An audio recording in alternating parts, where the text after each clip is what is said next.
Welcome back. Again, if you haven't seen the first videos, I encourage you to watch those. They are foundational or cumulative in any series. That's inherently the case. Today we're looking at the stage of norming, which is where the members of the group agree on what they're going to adopt for strategies, bylaws, objectives, methods of communication, any number of things. What's going to be the norm? What does right look like for the purpose of this group and the people who are involved as members of the group? One of the specific, or two of the specific significances of norming is collaboration and personal submission. On the positive side, people are coming together. They're collaborating. They're agreeing. They are working together. They're articulating specific things they're going to do together as a group toward the goal or several goals. On the somewhat negative side, they are having to submit their individual goals, some of the things that don't necessarily align, their personal schedules, other things. That's still a positive thing. The reason I list it as a negative is it depends on the nature of the group, how long they're going to exist for a group. If they're just coming together for a day to work on something, a organizational picnic or whatever, the submission of those personal agendas and goals and objectives and other things is not as big a deal.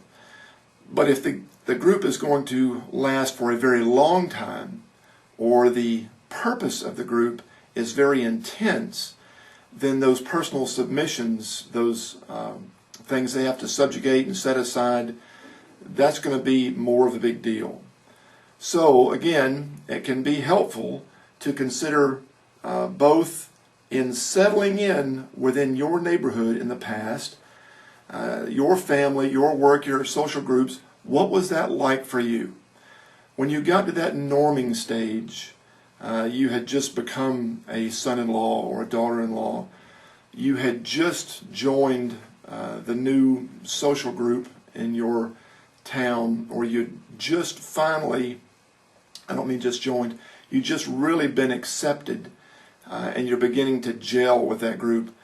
You really had become a part of your new office team. What was it like for you on the exciting side to collaborate and all of the good energies that brought, the synergy of ideas and efficiency and effectiveness of your teamwork, but also on the more challenging side to submit some of your own personal desires and objectives and times. Reflect back on that. Again, that will help you build empathy for people who are going through that in your teams now. And it also can make it easier for you to remember, okay, I got through that then. I can get through it now. It's just a natural part of the stage of group formation, which we call norming. It's to be expected.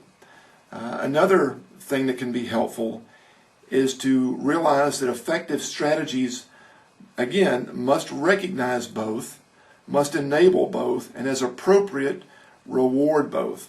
And we can even say, obviously, to reward collaboration, but to reward those that are submitting their personal desires and objectives for the good of the team. It can be very helpful to say, thank you. I realize that you're missing an important event in your family today, and you're sacrificing so that you can help the team. That means a lot. Please express our apologies and condolences to your family for this. We just have to meet today, and you know that. But I want to thank you for being here. That can make a huge difference to realize and recognize to the individual that they are submitting some of their personal goals, objectives, things that are important to them for the good of the group. Some specific strategies that you can employ to both hit the positives and the negatives. Clearly and regularly communicate shared strategies and individual contributions. On the collaboration side, once you've been together for a while, and again depends on the nature of the group, it can be easy to assume that everybody knows the strategies that you share together, the objectives that you share together, the methods of communication, any number of things that you have mutually agreed to do together. To assume that, don't assume. especially if the group, by its very nature, meets for a long, long time or exists for a long, long time. People change. Individuals change. If we're talking about a work group or a social group or a neighborhood, new people will come in, old people will go. We need to continue to articulate, okay, what are the shared strategies? What are the shared venues of communication? What are the shared objectives? What are the shared responsibilities? What are the different responsibilities? Because over time, people can begin to experience some success going in a slightly different direction and think that that is good for the group. It may feel good as an individual and they may accomplish a level of individual success, but just like walking in the woods, if you get just a little bit off course, that's not a big deal in the first few minutes, but you give somebody a few weeks and they're way lost, they're way off track from the rest of the group. So we need to regularly and clearly communicate our shared strategies and responsibilities, but also individual contributions. Not just what we're doing as a group, but individually. Going back to the analogy of the parts of the body that we mentioned in the last video, what the feet are doing, what the hands are doing, what the shoulders are doing, what the knees are doing, because eye level, we know what the very visible parts of the group are doing. That's what gets the attention. Whether that's a supervisor or the head of the family or the most verbal person in the neighborhood, that's easy to see, that's easy to hear. But we need to go out of our way to recognize especially the contributions of individuals that are not as visible, that are not as audible, that are not as salient or pronounced or obvious in the group. Again, that will take what we perceive to be, or what they may perceive to be lesser people in the group that are not necessarily lesser, but we're reminding them that we value them, and by doing that, we kind of bring ourselves down so that we can connect and everybody feels like one group again. If there's any perception of this, we necessarily can't connect. Make sense? Another very simple strategy is to establish mutual helpful venues for the goal or plural goals that minimize personal costs. For example, if you're going to have a meeting, choose a time and a place that as much as possible is agreeable to everybody, so that one person is not having a really unusual burden by the location and timing of that meeting, maybe because of their commute, maybe because of another personal responsibility or objective that they have in their family, something that really conflicts that time and place. And people in the group need to feel comfortable to be able to say, that's really not a good time for me. Could we do it an hour to the left or the right, or 30 minutes to the left or the right, or maybe Wednesday instead of Thursday? Only if people feel comfortable to voice those types of desires or alternatives can the group truly gel and norm together. So they have to feel comfortably able to do that, and we have to help each other feel that level of respect and validation as individual members of the group. Not just meeting times, but ways that we talk to each other, ways that we, is that by email, is that by text, is that by VTC, is it face-to-face? There's so many ways that we can connect nowadays and meet together and help each other. We can't assume that all of those venues are equally helpful to all the individuals unless we ask and unless we're willing to say how those impact us as individuals. Another strategy is to address any unspoken norms and structures in the context of the group's goals. I implied this earlier.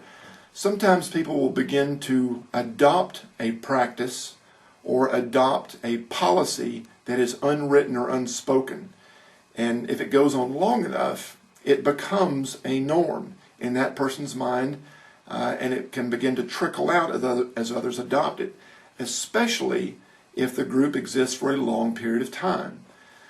It can be difficult once something has been practiced for weeks, months, even years, to go into that maybe a subgroup of the larger group and say, you know, this has been going on for a while, and I think I understand the good intent of it, but if we look at the purpose of our family, or we look at the purpose of our office, or the purpose of our team, whatever that group is, it's really kind of distracting or taking us off course from the greater good of our group, and to go into some detail and make it a positive, constructive conversation so that the unspoken things don't continue to be lived out as a true norm.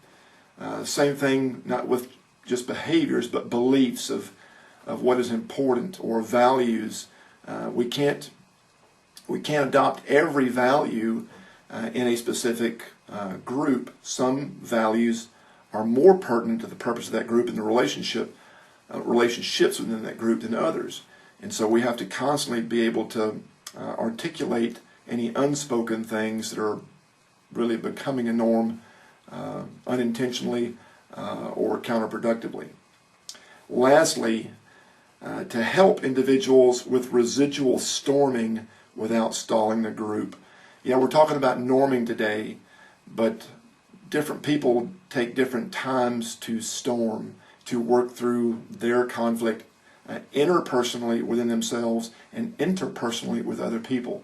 So even though the majority of the group may be establishing shared strategies, shared objectives, shared venues of communication, shared skills of how to work together, other individuals may still be storming. And we have to help them with that without bringing the group to a halt, without alienating them and making them feel like, wow, hey, you're really slowing us down, but in a way that respects them, that helps them to come along, doesn't chastise them, especially if it's just something they need to work through and they're not being rebellious, they're just having some difficulty.